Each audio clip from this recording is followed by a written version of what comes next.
그날에 예수께서 그 집에서 나와 바닷가에 앉으시니 큰 무리들이 그분께 모여들므로 예수께서 배에 올라가 앉으시고 무리는 모두 물가에 서 있었다. 예수께서 그들에게 많은 것들을 비유로 말씀하셨다. 보아라, 씨를 뿌리는 자가 씨를 뿌리러 나아가 씨를 뿌릴 때에 어떤 것들은 길가에 떨어지니 새들이 와서 그것들을 먹어버렸고, 다른 것들은 흙이 많지 않은 돌밭에 떨어지니 흙이 깊지 않으므로 금방 싹이 났으나 해가 뜨자 그것들이 타서 뿌리가 없어 말라버렸다.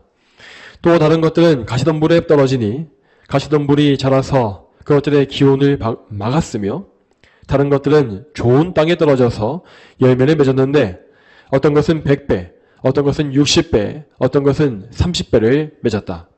귀가 있는 자는 들어라. 아멘. 이 시간은 마태복음 강의 88번째 시간입니다. 오늘은 복음의 씨앗을 뿌리는 자와 그 씨앗이 뿌려지는 밭이라는 제목으로 하나님의 거룩한 말씀을 증거하겠습니다. 복음의 씨앗을 뿌리는 자와 그 씨앗이 뿌려지는 밭이라는 제목으로 말씀을 증거하겠습니다. 자, 지난주까지 보았던 마태복음 11장과 12장의 말씀 속에서 우리는 예수 그리스도에 대한 사람들의 두 가지 반응을 살펴보았습니다. 그 두 가지의 반응은 신앙과 불신앙이었는데, 사실 예수님 당시의 유대인들은 대부분이 불신앙의 반응 쪽으로 치우친 상황이었습니다. 그리고 이러한 불신앙은 전적으로 그 유대인들 자신의 책임이었습니다. 왜냐하면 그들에게는 예수님을 믿을 수가 있는 충분한 근거와 기회와 말씀이 주어졌기 때문이었습니다. 예수님은 그분의 사역 가운데에서 단 한 번도 자기가 구원자라는 사실을 숨겨놓으신 적이 없었습니다. 그분은 구약 성경에 나와 있는 메시아에 대한 예언을 정말 하나하나 세밀하게 성취해 가셨습니다. 물론 예수님께서 구원자이심을 보여주었던 가장 확실한 증거는 예수님의 일생 끝에 십자가의 죽음과 부활로서 드러날 것이 예정되어 있었습니다. 그렇지만 십자가 전까지도 예수님의 삶은 하나님께 기름 부음 받은 바 그리스도로서의 증거를 정말 풍성하게 드러냈습니다. 그러므로 예수님과 동시대에 살았던 유대인들은 예수님을 믿지 않은 것에 대해서 그 어떤 핑계도 될 수 없었습니다. 그들은 어릴 적부터 구약 성경을 잘 배워서 알고 있었던 자들로서 예수님께서 자기들이 알고 있는 바 그 구약 성경의 예언을 성취하신다라고 하는 증거를 다 보았기 때문입니다. 그 모든 증거에도 불구하고 대다수의 유대인들은 예수님을 믿지 않은 것이죠. 당시 유대인들이 받았던 메시아는 자신들을 로마의 압제에서 구해줄 위대한 왕, 위대한 장군이었습니다. 그래서 그들은 항상 예수님께도 그런 식의 메시아의 역할, 자기가 받았는 그 메시아의 모습을 끊임없이 요구했습니다. 그렇지만 예수님은 눈에 보이는 이 땅의 나라가 아니라 눈에 보이지 않는 하나님을 통치하시는 왕이셨으며 그 눈에 보이지 아니하는 하나님의 나라를 선포하신 분이었습니다. 자, 이러한 격차 때문에 유대인들 가운데서는 예수님에 대한 오해와 불신앙이 점점 더 깊어지는 상황이었습니다. 또한 그 중에서도 바리새인들의 미움과 오해는 거의 걷잡을 수가 없이 커져가는 중이었죠. 바리새인들은 철저한 율법주의자들이었고 또한 당대의 종교 권력을 휘두르는 권세자들이었으므로 예수님의 복음을 기뻐할래야 기뻐할 수가 없었습니다. 자, 이러한 상황 속에서 그리스도이신 예수님에 대한 반응은 갈수록 더 명확하게 둘로 갈라졌습니다. 예수님을 구주로 믿고 영접하는 신자들과 예수님을 믿지 않고 배척하는 불신자들, 이렇게 두 그룹이 갈라진 것입니다. 그리고 이 둘 중에서 예수님을 참되게 믿는 자들은 아주 극소수에 불과했습니다. 다시 말씀드리지만 대다수의 유대인들은 자기들이 원하는 바 메시아만을 주장하면서 예수님에 대한 불만과 적개심을 표출하였습니다. 자, 여러분, 여기에서 이 상황에 대해서 여러분은 어떻게 보십니까? 여러분은 아마도 유대인들의 이러한 반응을 이해하기가 참 어렵다고 느끼실 것입니다. 도대체 어떻게 예수님의 그 사역을 보면서도 그분을 믿지 않을 수 있겠는가라는 생각이 드는 것이죠. 예수님께서 일으키셨던 그 많은 기적들을 상상해 보자면 그 기적들을 보고 경험하면서도 예수님을 믿지 않은 그 사람들이 정말로 이상해 보일 것입니다. 자, 그리고 이러한 생각을 하는 가운데에서 실제로 많은 기독교인들은 예수님의 기적을 한번 직접 보고 싶다라는 생각을 많이 합니다. 자, 물론 사람의 본성적인 마음은 그렇게 놀랍고 신기한 일에 대해서 이끌리게 되어 있는 것이 현실입니다. 하지만 우리는 이렇게 우리 마음속에서 예수님의 기적을 한번 보고 싶다라는 생각이, 이런 것이 어떤 본성에서 나온 것인지를 잘 살펴볼 필요가 있습니다. 여러분, 우리 모두는 본성적으로 우리의 오감으로, 그러니까 우리의 몸으로 느낄 수 있는 감각에 대해서 쉽게 반응하는 경향이 있습니다. 그래서 우리는 그런 경향 때문에 예수님에 대해서도 그런 본능적인, 육체적인 반응을 보이는 것입니다. 만일 내가 예수님의 기적을 보고 체험할 수 있다고 한다면 나는 정말 그분을 잘 믿을 수 있을 텐데, 자, 이런 식의 반응을 보이는 것이죠. 그렇지만 여러분, 우리는 애초에 그러한 생각 자체를 우리의 속에서 지워버려야 합니다. 왜냐하면 예수님을 믿는 것은 절대 우리의 감각으로 느끼거나 경험한다고 해서 될 수 있는 일이 아니기 때문입니다. 여러분 잘 기억하십시오. 여러분에게 혹시 예수님의 기적을 보고 싶어하는 마음과 호기심이 크시다면, 자, 그것은 그 마음이 큰 만큼 여러분에게 감각을 의지하는 본성이 강하다라는 의미인 것을 기억하셔야 합니다. 그리고 그러한 본성은 결국 여러분 자신을 의지하는 것과도 연관되어 있습니다. 여러분의 생각과 판단을 의지하고 여러분의 경험과 체험을 의지하며, 그러니까 말씀이 명령하는 것보다 나의 의견을 앞세우는 그러한 본성이 그만큼 강하다는 것입니다. 그렇게 자아중심적인 본성을 부인하지 아니하고 마음대로 날뛰게 내버려 둔다면 여러분은 예수님 시대의 유대인들과 똑같이 예수님을 믿을 수가 없는 심각한 상태에 빠져들 수밖에 없습니다. 여러분, 유대인들을 다시 한번 보시기 바랍니다. 저들은 예수님의 놀라운 기적을 수도 없이 목격하였지만 그럼에도 불구하고 예수님을 믿지 못했습니다. 심지어 자기의 심각한 병증을 직접 치유받았던 병자 중에서도 예수님을 진정으로 믿고 구원받은 사람은 극소수에 불과했습니다. 여러분, 이러한 사실은 우리에게 상당히 두려운 경고를 주고 있는 것입니다. 기적을 눈으로 보는 것, 감각으로 뭔가 느끼는 이런 모든 것들은 믿음을 낳지 못했습니다. 이것은 곧 우리 자신의 감각과 판단과 경험이 믿음을 소유하는 이 일에 아무런 도움이 되지 않음을 우리에게 보여줍니다. 만일 우리가 여전히 예수님을 우리의 감각과 경험에 의지해서 판단하고 생각하고 있다면 우리는 결코 믿음을 가질 수가 없습니다. 자, 그러면 우리는 도대체 어떻게 하여야 복음을 받아들이고 예수님을 믿을 수 있겠습니까? 이에 대한 답변으로 나오는 말씀이 바로 우리가 보고 있는 마태복음 13장입니다. 예수님은 지금부터 보게 될 본문에서 신앙과 불신앙의 이 두 가지 반응에 대해서 명확히 말씀하십니다.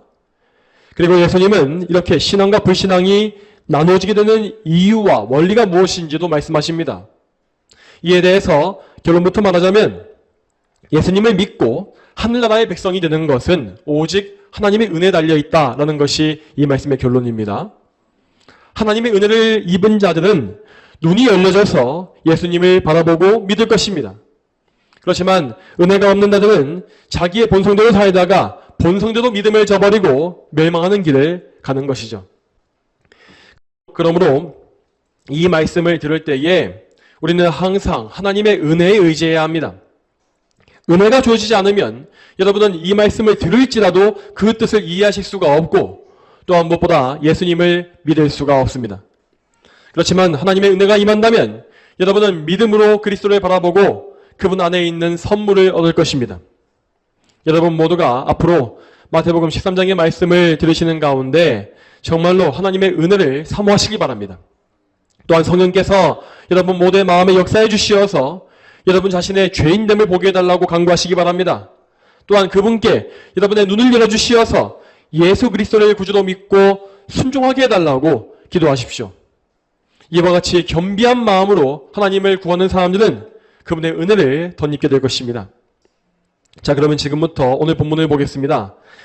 참고로 이번 씨 뿌리는 자의 비유는 총 3부분으로 나누어서 설교할 예정입니다. 먼저 첫 번째 설교는 1절부터 3절까지를 본문으로 하여서 오늘입니다. 자, 이 말씀의 배경이 기록되어 있는 말씀을 설교할 것입니다. 그리고 다음으로는 4절부터 7절까지 해서 복음을 믿지 않는 자들의 3가지 유형을 살펴볼 예정입니다. 참고로 이 부분을 설교할 때에는 19절에서 22절까지에 나와 있는 비유의 해석 부분과 함께 강의할 예정입니다. 그리고 마지막 3번째 부분에서 예수님은 복음을 믿는 신자에 대해서 말씀하시는데 이 부분은 8절과 9절 그리고 23절에 나와 있습니다. 자, 이 중에서 오늘은 첫째 말씀으로서 1절부터 3절까지를 보면서 이 비유를 이해하기 위한 서론을 말씀드릴 예정입니다. 자, 그럼 먼저 오늘 본문 중에서 1절과 2절 말씀 같이 보시겠습니다. 마태복음 13장 1절 2절 말씀 같이 보겠습니다. 읽겠습니다. 자, 시작. 그날에 예수께서 그 집에서 나와 바닷가에 앉으시니 큰 무리들이 그분께 모여들므로 예수께서 배에 올라가 앉으시고 무리는 모두 물가에 서 있었다. 아멘. 자, 1절 말씀에 맨 처음 보시게 되면 그 부분에 그날에 예수께서 그 집에서 나와 라고 되어 있습니다. 자, 이렇게 그날, 그 집이라고 했던 이 표현은 이 13장의 말씀이 앞에 나왔던 12장의 마지막 말씀에 바로 이어져 있는 사건이라는 사실을 보여줍니다. 12장의 마지막 부분을 보면 예수님의 어머니 마리아와 동생들이 찾아왔던 사건이 나와 있습니다. 그녀는 예수님의 고향 마을이었던 나사렛에서부터 가버나움까지 이틀이 걸리는 먼 거리를 달려왔는데 그 이유는 예수님께서 미쳤다라고 하는 사실을 들었기 때문이었습니다. 미쳤다고 하는 사실이 아니라 소식이었죠. 소식을 들었기 때문이었습니다. 자, 이때 바리새인과 서기관들은 예수님께서 귀신의 왕인 바알세불에 들린 채로 사역을 한다라고 떠들어댔습니다. 예수님의 가족들은 예수님을 그리스도시다라고 믿는 확고한 믿음을 소유하지 못했기 때문에 예수님보다 바리새인들의 말을 더 신뢰했던 것입니다. 자, 그리고 12장에서 예수님은 이 가족들의 불신앙을 다 알고 계셨으므로 그들을 만나주지 아니하셨습니다. 그들을 만나게 된다면 예수님은 설교 사역을 잠시 멈추셔야 했고 또한 또 나아가서 가족들과 논쟁을 벌여야 했기 때문이죠. 그리고 거기에 이어서 예수님은 13장에 와서도 끝까지 가족들을 만나지 않고 사역을 이어가신 것으로 보입니다. 그래서 마태는 이러한 상황을 표현하기 위해서 예수님의 행적을 중간에 끊지 않고 계속 이어서 그날 그 집이라고 말했던 것입니다. 자, 이에 대해서 어떤 사람들은 예수님께서 자기의 가족들을 너무나 냉혹하게 대하고 있다고 느낄지 모르겠습니다. 하지만 여러분, 예수님은 매사에 하나님의 영광을 최우선 순위에 두셨기 때문에 가족의 문제라고 하여서 하나님보다 앞서지 못하게 하신 것입니다. 물론 사람의 눈으로 보기에 이러한 믿음은 좋아 보이지 않을 것입니다. 하지만 하나님은 이렇게 단호한 신앙을 기뻐하시는 것입니다. 물론 우리 예수님 역시 우리와 똑같은 인성을 소유하셨기 때문에 감정적으로는 그 가족들에 대해서 안쓰러운 마음이 분명히 있었을 것입니다. 하지만 만일 예수님께서 그러한 인간적인 연민 때문에 사역을 멈추셨다면 사람들은, 특히 우리는 거기에서 잘못된 본을 받았을 것이 분명합니다. 그러므로 예수님은 하나님께 영광을 돌리는 것이 얼마나 어려운 일인지 또 그것이 무엇인지를 우리에게 보여 알려주시기 위하여서 이렇게 인간적인 마음을 절제하시고 또한 부인하신 것입니다. 또한 예수님은 계속해서 그분께 나왔던 백성들을 인도하셨고 바닷가에 되어져 있는 배에 올라가서 말씀을 선포하기 시작하십니다. 이렇게 배에 올라가서 설교하시는 것은 군중들과 약간 떼어서 거리를 두고서 더 많은 사람들에게 효과적으로 말씀을 전하기 위한 예수님의 방식이었습니다. 그러니까 예수님은 그 당시에 가족이 왔던 그 상황에 대해서 신경 쓰지 아니하시고 이렇게 꾸준하고 성실하게 그분의 사역을 감당하신 것입니다. 자, 또 계속 이어서 3절을 보시겠습니다. 3절 말씀 같이 보시겠습니다. 자, 시작. 예수께서 그들에게 많은 것들을 비유로 말씀하셨다. 보아라, 씨를 뿌리는 자가 씨를 뿌리러 나가. 아멘. 이 구절은 예수님의 말씀 사역에서 특징적인 부분을 잘 보여주고 있습니다.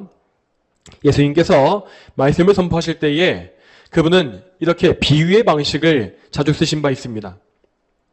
특히 이 13장의 말씀에서 예수님은 아주 유명한 여러 비유를 들려주셨죠. 자, 그런데 이렇게 비유를 쓰는 것은 당시 유대인들에게도 매우 친숙한 방식이었다고 합니다. 그 시대의 랍비들은 사람들을 교육할 때에 여러 가지 비유를 많이 사용했다고 합니다. 그들은 마치 그림을 그리는 것 같은 비유를 효과적으로 사용하여서 사람들의 흥미를 유발하고 이해를 도와주었습니다. 물론 예수님께서 쓰신 비유는 랍비들의 비유와 비교할 수 없이 탁월하고 예리한 것이었지만 어쨌든 그 시대 유대인들에게는 전혀 생소할 것이 없는 교훈의 방식이었던 것입니다. 자, 그런데 예수님은 이 비유를 사용하심으로써 랍비들과는 전혀 다른 결과를 가져오셨습니다. 유대교의 랍비들의 경우에는 비유를 통해서 오히려 어려운 개념을 좀 더 쉽게 이해시키는 효과를 가져왔습니다. 자, 이런 것은 우리가 비유를 쓸 때에도 흔히 기대할 수 있는 효과이지 않습니까? 그렇지만 이와 반대로 예수님은 비유를 통해서 오히려 사람들의 눈을 어둡게 하시고 복음의 비밀을 이해하지 못하게 하는 효과를 내셨습니다. 자, 이러한 것은 우리가 3주 후에 보게 될 본문인 13장 10절부터 17절까지에 잘 나와 있습니다. 그 부분을 보게 되면 예수님께서 복음의 비밀을 감추시기 위해서 비유를 사용하신 것이다 라고 되어 있는 것을 볼 수 있습니다. 즉 예수님은 그분을 도무지 믿지 아니하는 완고한 자들을 심판하시기 위해서 비유를 사용하셔서 말씀하신 것입니다. 비유의 말씀은 거기에 해설을 덧붙이지 아니하면 이해할 수가 없고 또한 그 말씀을 해석해 주시는 성령님의 사역이 절대적으로 필요합니다. 하지만 그때의 대부분의 유대인들은 말씀을 올바르게 이해하고 싶은 또한 믿고 싶어하는 마음 자체가 없었으므로 이렇게 말씀을 들을 수 있는 기회 자체를 다 빼앗기게 된 것이죠. 말하자면 예수님은 비유의 말씀을 통해서 이미 믿고 있는 신자들의 마음을 더 풍성하게 먹이셨고 반대로 믿지 아니하는 불신자들은 점점 더 말씀을 듣지 못하고 줄이게 만드신 것입니다. 자, 이러한 의미에서 우리는 지금 우리에게 이런 비유의 말씀이 어떤 효과를 가져올지에 대해서 심각하게 고민해 봐야 할 것입니다. 만일 우리가 이 비유의 말씀을 듣고도 나 자신에게 적용하지 아니하고 그냥 넘어간다면 우리는 예수님 당시의 유대인들이 그랬던 것처럼 오히려 이 비유를 통해서 눈이 더 어두워지는 재앙을 당할 것입니다. 만일 여러분께서 이 비유에 대해서 저의 설명을 다 들으시고 그 내용이 무엇인지를 머리로서는 이해했다 할지라도 그것만으로는, 그 지식만으로는 이 비유를 알았다고 할 수가 없습니다. 여러분은 반드시 이 비유 속에서 여러분을 향하신 하나님의 말씀을 들으셔야 합니다. 예수님의 예리한 비유 하나하나에서 여러분 자신의 모습을 발견하고 여러분의 지금 상태에 대해서 철저히 회개하며 자복해야 하는 것입니다. 이 비유의 말씀은 여러분께서 뭔가를 노력해서 스스로 개혁하라고 삶을 스스로 바꿔보라고 주시는 말씀이 아닙니다. 자, 이 비유의 말씀은 우리 자신의 교만함을 쳐서 꺾어뜨리고 나 자신의 죄성을 보게 만들며 그래서 하나님의 은혜를 구하게 만들기 위해서 주시는 말씀입니다. 그러므로 여러분은 이 말씀 가운데 계속해서 성령님의 은혜를 구하셔야 합니다. 여러분께서 이 비유의 말씀을 정확히 이해하는 것은 모두 다 성령님의 은혜로만 가능한 일이기 때문입니다. 또한 여러분께서 이 말씀 속에서 여러분 자신을 발견하고 회개하는 것 역시 오직 성령님의 사역을 통해서만 이루어질 수 있는 일임을 믿으십시오. 그리고 여러분이 이 말씀대로 예수님을 믿고 그분께 순종하는 것 역시도 다 성령님의 사역을 통해서만 되어지는 일입니다. 이 사실을 기억하시면서 앞으로의 비유 강의 가운데 계속해서 꾸준히 또한 열심히 성령님의 은혜를 구하시길 바랍니다. 다시금 말씀으로 돌아와 보자면 예수님은 3절의 마지막 부분에서 씨 뿌리는 자의 비유를 시작하십니다. 이 비유는 어떤 농부가 한 해의 농사를 시작하기 위해서 씨앗을 파종하는 장면을 보여줍니다. 자, 여기에서 그가 뿌린 씨앗은 바로 하나님의 말씀, 복음을 상징합니다. 따라서 이 농부는 복음을 전파하는 사람을 상징하는 것이죠. 자, 이렇게 여기에서 이 농사꾼이 가리키는 범위는 상당히 넓습니다. 가장 먼저 보자면 이 농부는 복음을 전파하시는 예수 그리스도를 보여주는 것이었고, 또한 더 나아가서 그리스도를 따르는 모든 성도들도 이런 농부의 역할을 한다고 볼 수 있겠습니다.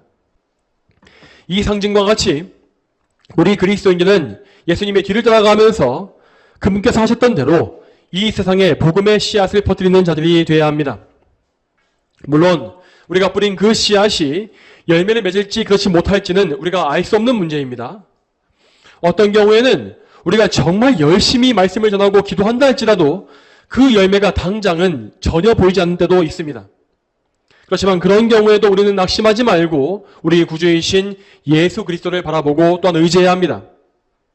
여러분, 우리 주 예수님의 말씀 사역을 기억해 보시기 바랍니다. 우리 예수님께서는 전능하신 하나님이시며 또한 가장 위대한 설교자이셨습니다. 그럼에도 불구하고 그분이 이 땅의 사역을 통해서 얻으신 열매는 매우 적었죠.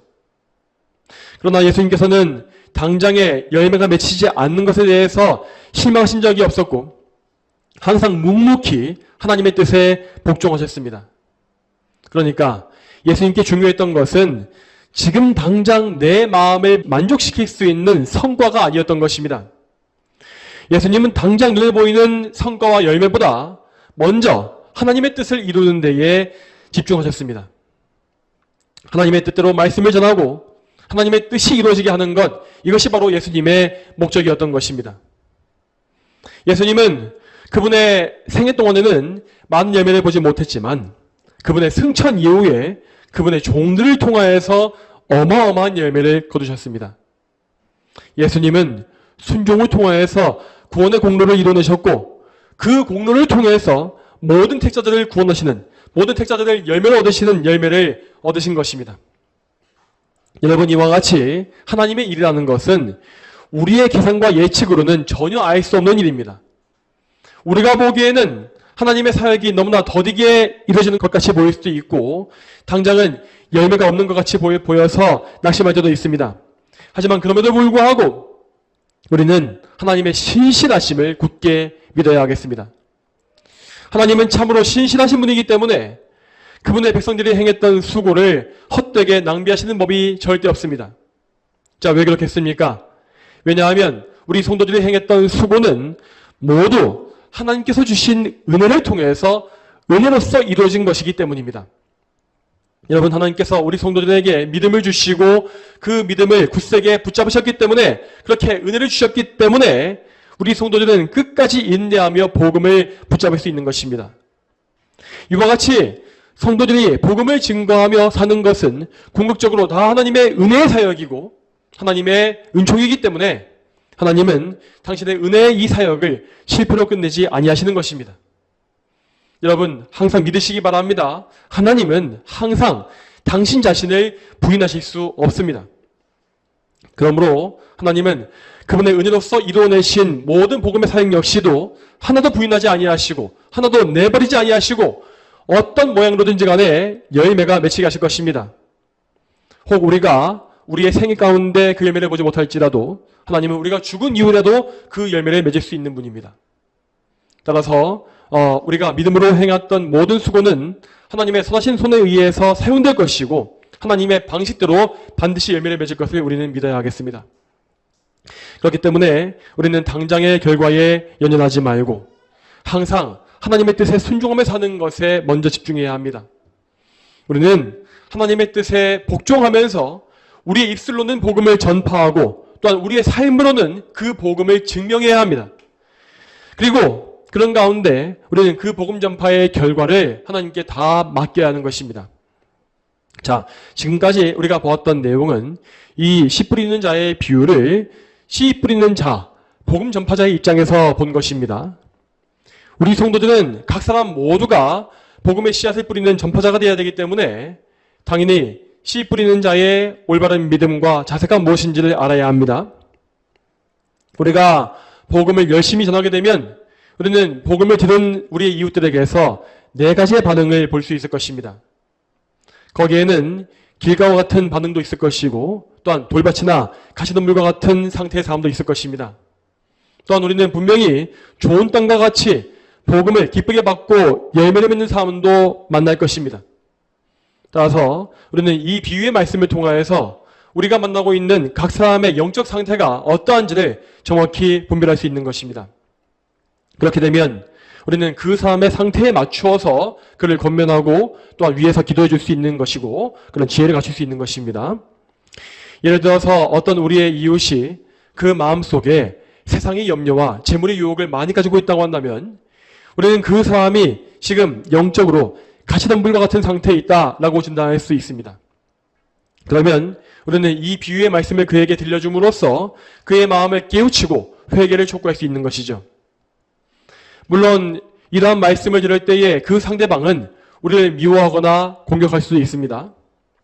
하지만 복음 전파에는 항상 이러한 어려움이 따르게 마련입니다. 그러므로 우리는 그러한 고생과 수고를 기꺼이 인내하는 가운데에서 그들을 위해서 항상 기도해야 합니다. 성령님께서 그들의 마음을 변화시키셔서 좋은 밭으로 만들어달라고 또한 믿음 주시기를 간구해야 하는 것입니다. 그리고 다음으로 이어서 우리는 이 비유를 통하여서 좀 더 비중 있는 적용점을 발견할 수 있습니다. 그것은 씨앗이 뿌려지는 밭의 입장이 되어서 이 말씀을 듣는 것입니다. 이 경우에서 우리는 지금 나 자신이 과연 어떤 밭의 상태에 있는지를 면밀히 봐야 하겠습니다. 과연 내가 말씀을 바르게 받아서 열매를 맺고 있는지 혹은 내 안에서 열매를 맺지 못하게 방해하고 있는 것이 없는지 잘 살펴야 하는 것입니다.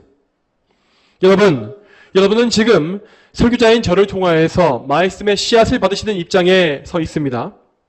그러니까 지금 이 순간에 여러분의 마음속에는 제가 뿌리고 있는 복음의 씨앗이 뿌려지고 있는 중인 것입니다. 자, 그러므로 지금 이 시간은 여러분에게 정말로 중요한 시간입니다. 여러분은 그런데 어쩌면 매주 들으시는 말씀에 대해서 다소 지루하거나 식상해진 상태일 수도 있겠습니다. 하지만 여러분, 매주 첫날 주일에 선포되어지는 모든 말씀은 반드시 열매를 맺어야 하는 복음의 씨앗으로서 여러분에게 주어지는 것입니다. 그리고 이 매 주일의 시간들은 한 번 지나가고 나면 다시는 돌아오지 않습니다. 여러분, 우리 주님은 장차 심판대 앞에서 여러분에게 주어졌던 주일의 말씀들을 하나하나 다 찾으실 것이고 그 씨앗의 결과가 어찌 되었는지를 결산하실 것입니다. 그렇게 되면 복음의 씨앗이 여러분 안에서 맺어진 열매가 하나하나 세워질 것이고 또한 열매를 맺지 못하고 썩어져 버린 씨앗이 얼마나 되는지도 다 나올 것입니다. 혹시 여러분 중에서 평생 동안 교회에 나왔음에도 불구하고 거듭나지 못하고 예수님을 구주로 믿지 못한 채로 형식적인 신앙생활을 하신 분들이 계신다면 그런 분들은 심판대 앞에 나갔을 때에 정말 돌이킬 수 없는 심판을 받게 될 것입니다.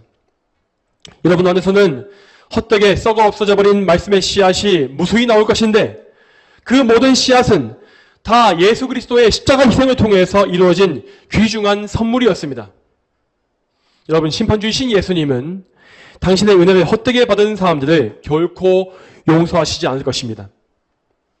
그러므로 거듭나지 않은 상태에서 표면적인 신앙에 만족했던 교인들은 오히려 교회 밖에 있었던 불신자들보다 더 무서운 심판과 그 심한 형벌에 처할 것이 분명합니다. 그들은 말씀의 은혜를 많이 받았으면서도 그리스도를 믿지 않았기 때문에 아예 말씀을 몰랐던 사람들보다 더 큰 형벌에 처하는 것이죠. 여러분 중에서는 정말로 그러한 분이 한 명도 나오지 말아야 합니다. 그러므로 여러분께서는 앞으로 선포된 말씀을 통해서 여러분의 믿음을 점검해 보시고 과연 나에게 거듭난 신앙이 있는지를 진지하게 고민하셔야 합니다. 만일 여러분 안에서 좋은 밭으로서의 열매는 나오지 않고 있는데 나쁜 밭으로서의 온갖 악한 결과가 잔뜩 나오고 있다고 한다면 여러분은 결코 거듭난 성도일 수가 없습니다. 그러한 분들은 이제까지 고집해왔던 형식적인 신앙생활을 모두 청산하고 속히 예수 그리스도께 달려가셔야 합니다. 여러분께서 과연 복음을 알고 있는지를 돌아보시고 예수님의 복음을 다시 한번 정말 면밀히 살펴보십시오. 그리고 과연 내가 이 예수님의 복음을 나를 위한 말씀으로 알고 믿는지를 다시 한번 보시길 바랍니다. 여러분은 정말로 예수님의 죽으심과 부활을 개인적으로 믿으십니까? 예수님께서 십자가에 달리시고 보혈을 흘리시며 그분의 몸과 영혼을 대속물로 내어주신 그 사건이 바로 나 자신을 위한 것이었음을 확실히 알고 믿으십니까? 또한 여러분은 그리스도의 보혈로 구원받아서 여러분의 삶을 하나님을 위해서 바치고 계십니까? 여러분의 삶에서 하나님은 어떤 위치에 계십니까? 정말 하나님이 여러분의 중심에 왕으로서 통치하시는 중이십니까? 아니면 여러분이 주인으로서 통치하고 있고 하나님은 그저 부수적인 액세서리로 취급되고 있습니까? 여러분 모두는 참으로 깨어나야 하겠고 그리스도께로 나오셔야 합니다. 예수님을 믿지 않는 것이나 아니면 적당히 믿는 상태에 절대 머물지 마십시오. 여러분은 반드시 전적으로 성령님께 붙잡히셔야 하고 그리스도의 십자가 앞에 달려 나와서 엎드리고 그분을 뵙고 믿어야 합니다. 여러분은 반드시 보혈로서 모든 죄를 다 용서받으셔야 하고 예수님의 의로 옷 입어서 하나님의 자녀가 되셔야 합니다. 또한 여러분은 반드시 자녀로서 이 세상과 구별되어진 삶을 사시면서 이 세상의 풍조와 정욕을 거스르고 믿음으로 사는 사람들이 다 되셔야 합니다. 그렇지 못하면 여러분은 이 비유에 나오게 될 길가밭과 돌짝밭과 가시덤불밭과 같이 평생 복음의 씨앗을 낭비해버리다가 영원히 멸망하는 길로 가게 될 것입니다. 이 사실을 두려움 가운데 직시하시고 속히 회개하시기를 축복합니다. 또한 다음으로 여러분 가운데서는 예수님을 믿긴 하지만 복음의 열매가 빈약한 분들도 계실 것입니다.